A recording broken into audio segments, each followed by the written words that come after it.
Nice and easy.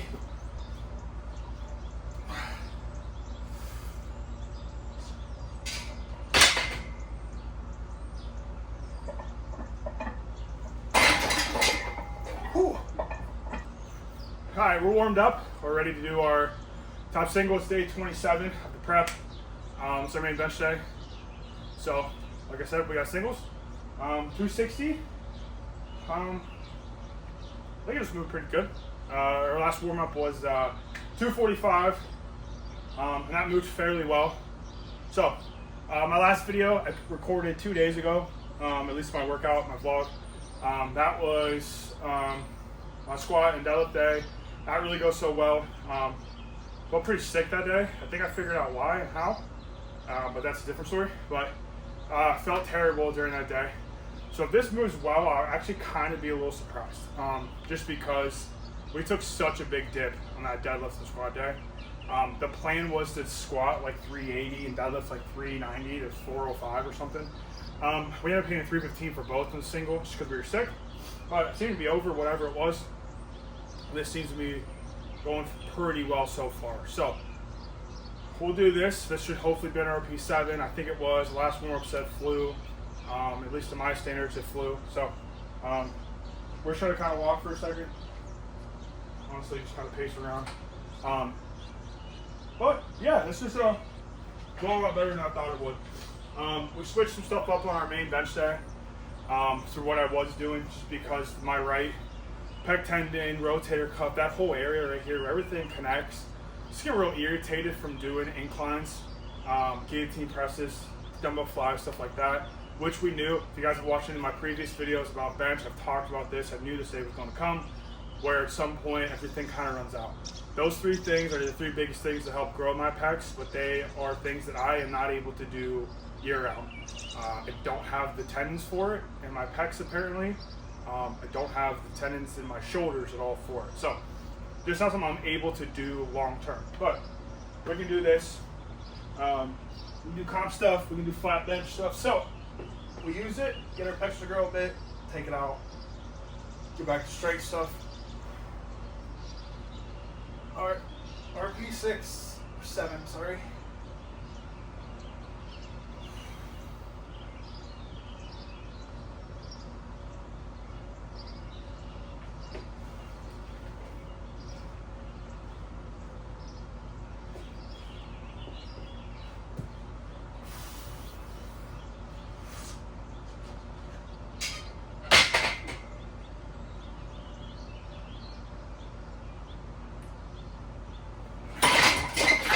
Okay. Woo! I'm happy with that. 225 back offs.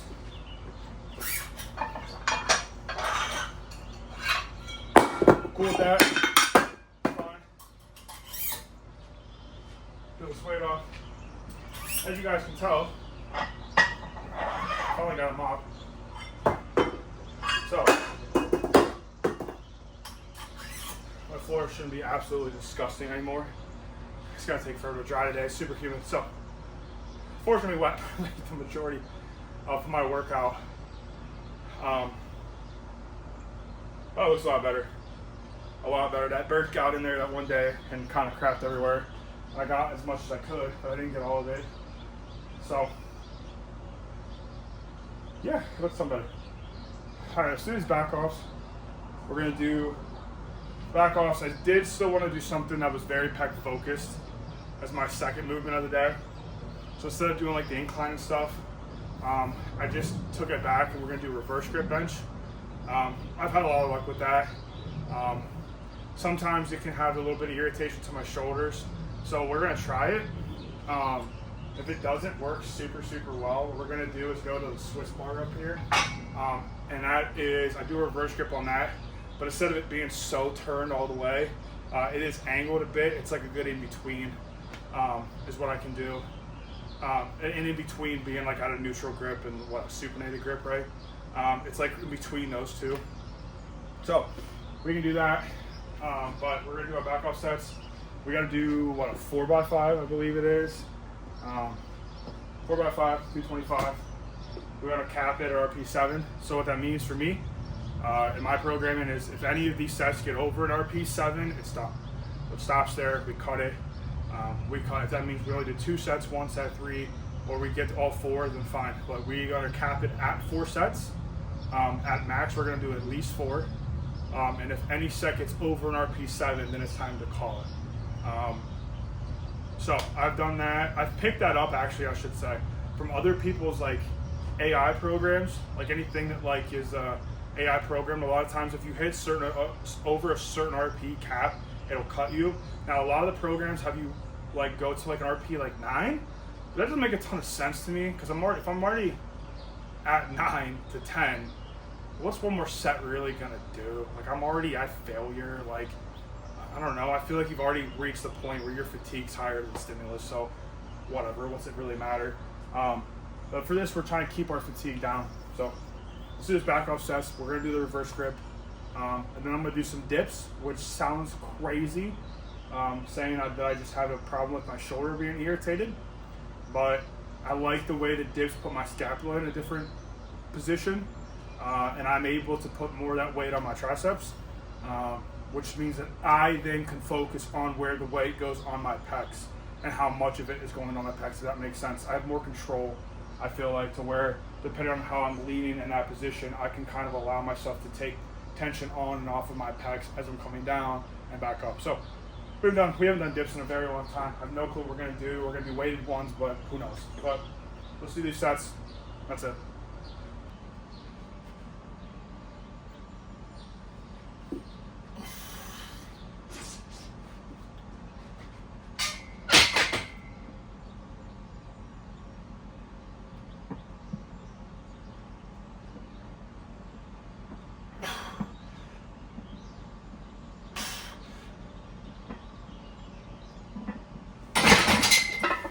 Oh, man.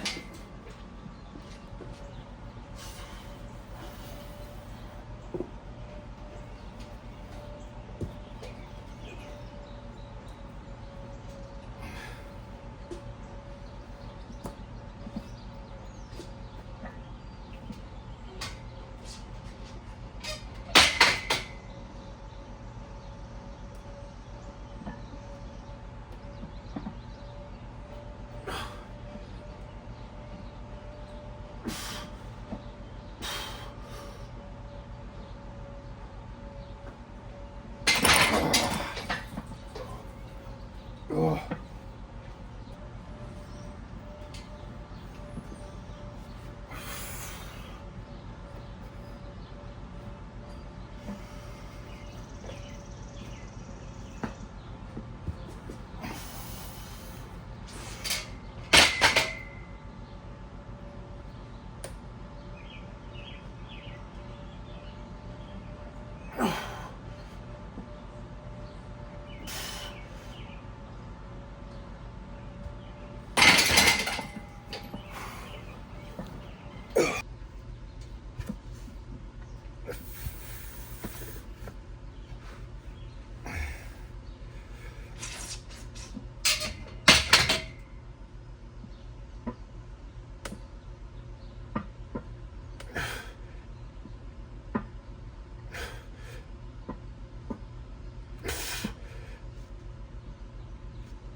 Oh.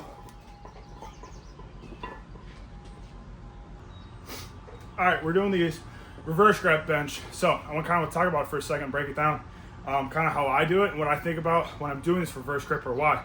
So reverse grip, super good exercise to do to hit your pecs more, but still be on the flat plane. That is not just like a competition setup. So this kind of forces you to just tuck your elbows. There's no way you're gonna flare your elbows and have your wrist unless you are hyper mobile.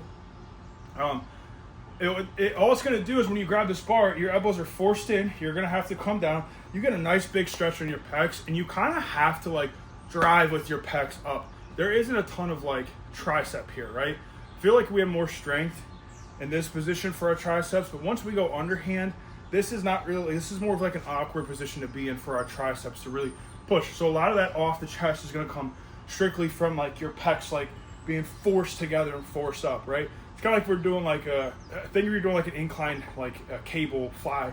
Like you're coming in this position, your elbows are tucked down underneath, and all you can do is drive with your chest, right? You keep your chest high and you drive forward with it. Your pecs have to contract. The same way with this. The way that I do it, my bench is I bench here, right? My index finger is on the rings. So I want to do the same thing. So I have this carryover from this to my main lift. So what I do, instead of bringing it here and just switching around, I am putting my pinky on this ring as well.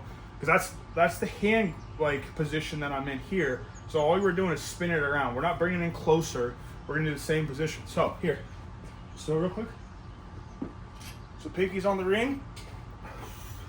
We're going to set up the same way we set up our bench. Back nice and tight. Grip the bar hard. Up, back.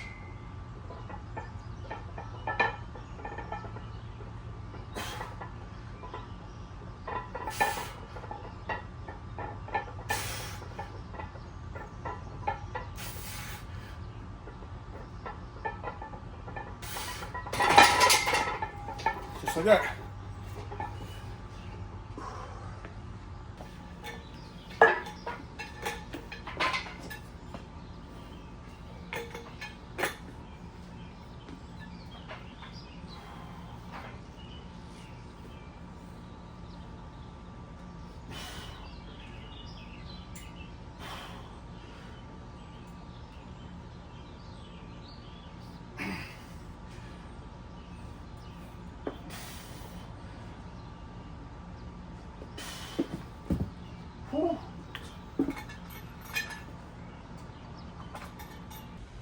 I think honestly, this reverse grip and these dips expose the problem that I'm having, which is my right shoulder. So I injured like the lower part of my trap in between my shoulder blade and spine years ago.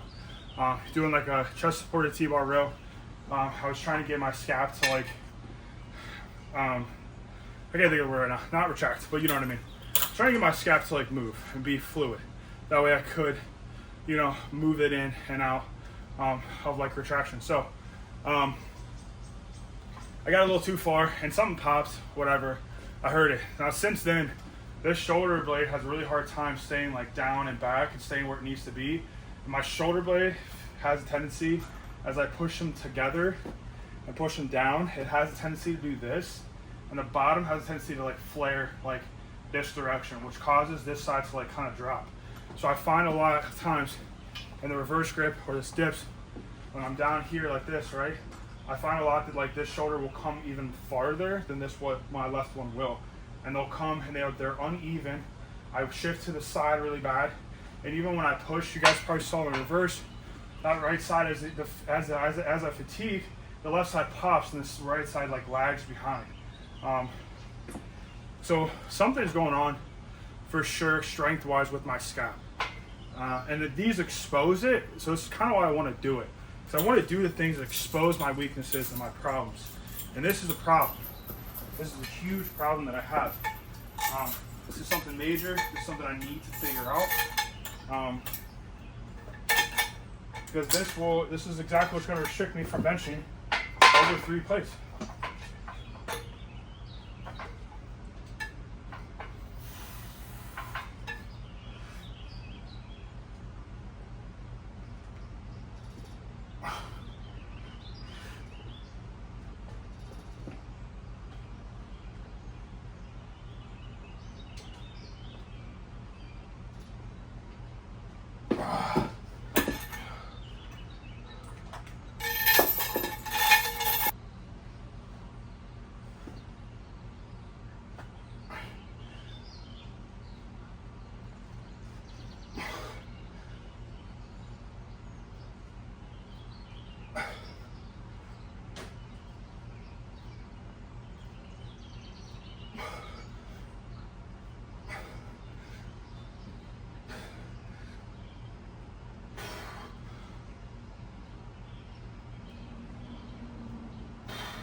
doing tricep extensions like this,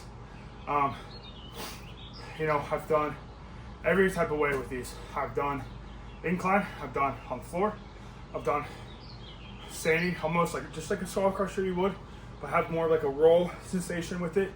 I've done like this, hanging off the bench, so that way you get a deep stretch. I've done them with dumbbells, straight bar, easy curl bars, a bunch of different things. Gotta be honest with you, they're all different. They all do the same thing. They all build your triceps. Do which one you like. Try another one. Switch some things out. Do some things different. But at the end of the day, they're all kind of the same. They're just gonna get different. Like you can focus on different things and do them to get better at certain parts of different movements. So with this one, when you hang off, and I've done them like this, and I've also like laid this way across the bench to where basically your scap's just on the bench. I've done it like that too. It's all like what you want to move, like what you want to be moving and what you want to get out of it. So for something like this gives you a good stretch. There's also stretches your lats out. You're gonna drive a little bit with your lats. Like when you come in this position, you are gonna do kind of a pullover. Now you keep your elbows bent and it keeps a lot of the pressure on your triceps. But our triceps connect here, right? And our lats connect here. So there is a point when we're using one, we are gonna use the other one for some type of stability, some type of catch almost, like kind of how I think about it. Kind of like when we bench, we do want to set ourselves and we do kind of want to catch it in our lats a bit. I'm not an advocate for like flexing your lats and keeping them tight, because there's a point where like as you press up, that's gonna counter it. But you do want stable lats. You do want, in some capacity, contracted lats, but you don't want this like brute down focused stone, because like if your lats are truly compacted, you're not moving your arms forward, right? So we do want to have the bottom of our bench, we do want our lats to get a good decent stretch here, because they are. It's coming here in our shoulder joints, like rotating a little bit, because we want to be able to like push, and if that means we push with our tris and our pecs and our lats stabilize ourselves. When we do stuff like this, when we get in that big stretch or whatever, as we're coming back, when we're driving, even if a little bit of lat comes into it, we're getting used to this motion. We're getting used to like this, like our lats like come, they get tight, they stabilize, and then our triceps extend. You can do that laying this way. You're going to get much bigger of a stretch. You can kind of tip yourself almost completely backwards in that facet, and you can almost do like you would like with the hip thrust, where your torso is rigid, but you are like you're moving your torso with the weight. And there's different things too, like doing them on the floor with an easy curl bar. You're going to be able to like lay on the floor and let that bar like really roll away and get these big straight arms, and then you roll it back and you get so much momentum. You can just produce so much power from that and do so much more weight with something like that than you can with like dumbbells.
All right, well,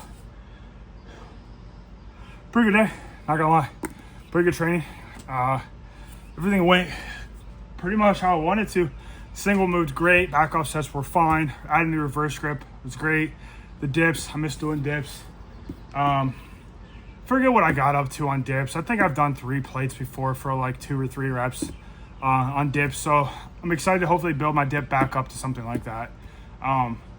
So we kept everything pretty decently even the whole time. So kept everything pretty much RP7s, nothing too heavy, nothing too crazy, didn't get too wild with anything. I want to get acclimated back into it just because we had a bad day on Saturday. Wasn't quite feeling up to it. So my body isn't really responding well to like heavier stuff right now. I got to get myself back to like, okay, we're back to heavy weights. We feel fine. We're whatever. We need to move on. But everything moved fine. Pretty good day. Yeah, everything moved along pretty well. I think it was a pretty quick workout, honestly, for me too. This didn't take too long. So just want to give you guys a good reference. Whenever I edit my videos, I basically record mostly like one straight shot the whole way through. The recording is about an hour and 15, hour and a half, sometimes an hour, depending on what workout it is and what I have to do and whatever. But when I edit the main movement going in from my very first warm-up set to basically my first set of my secondary movement of the day, that is like 35 to 40 minutes long. There's rest periods in there, there's catching my breath, whatever. Everything past that, dude, I'm taking like maybe 10 minutes worth of footage off of in total between my like secondary and my very last movement of the day. It's very quick pace, it's very fast. There's not a lot of rest time in between. My main movements, I'm only doing about like 2.5 minutes in between tops and back offs and all my back offs. Secondaries, we're doing about 1.5 to 2 minutes. Everything past that is like a minute of rest. I don't mess around. I don't come in here. I want to be conditioned. I don't want to have to take 6 minutes in between single arm tricep extensions in order to the same weight. I need to be conditioned for this. So I thought it would be a really good reference for you guys just to understand like what pace I'm moving at. Because it's pretty quick. It's like go right towards the end. The beginning of warm up is go because we're warming up. We're getting hot. We're raising our heart rate. We're getting blood flowing. But past that, we're going to take some time for our first set.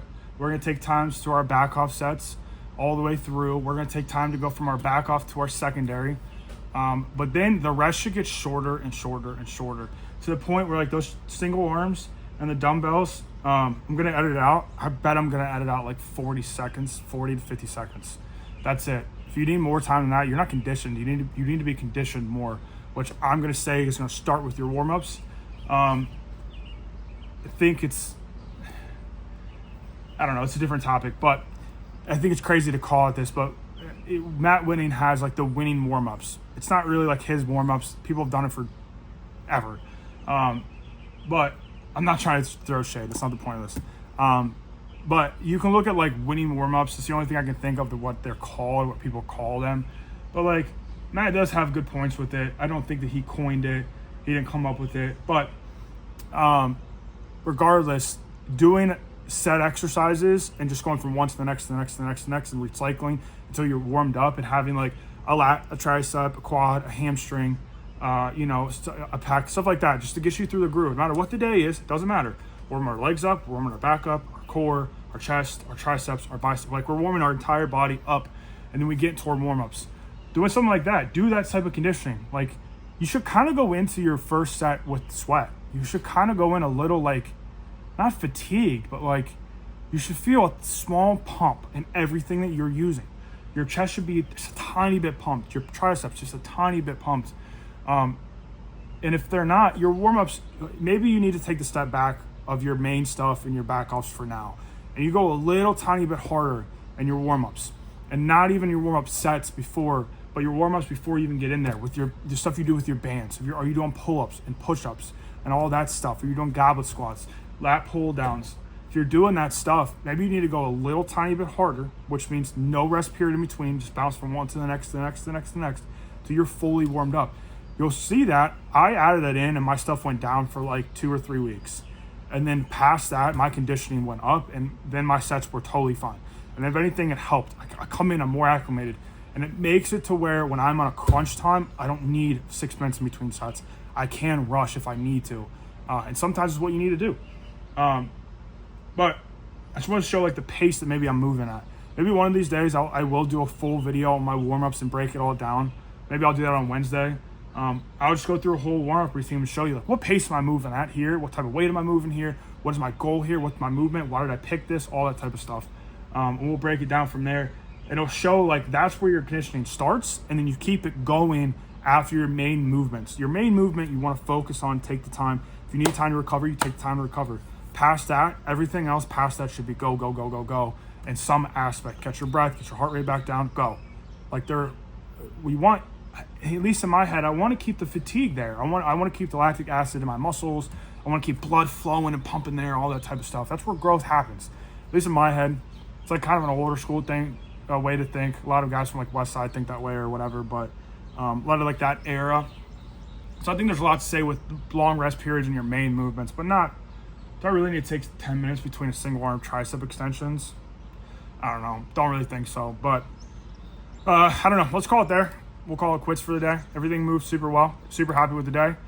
Tomorrow we got our secondary squat day, so we'll start with our pin press like always. We got SSB squats, front squats, stuff like that. And yeah, I got some new pieces of equipment. I think you guys can kind of see in the camera angle right now. This wood that's over here. We're going to cover this in a different video. I made some stuff just to kind of help out some leg days, but we'll cover that later.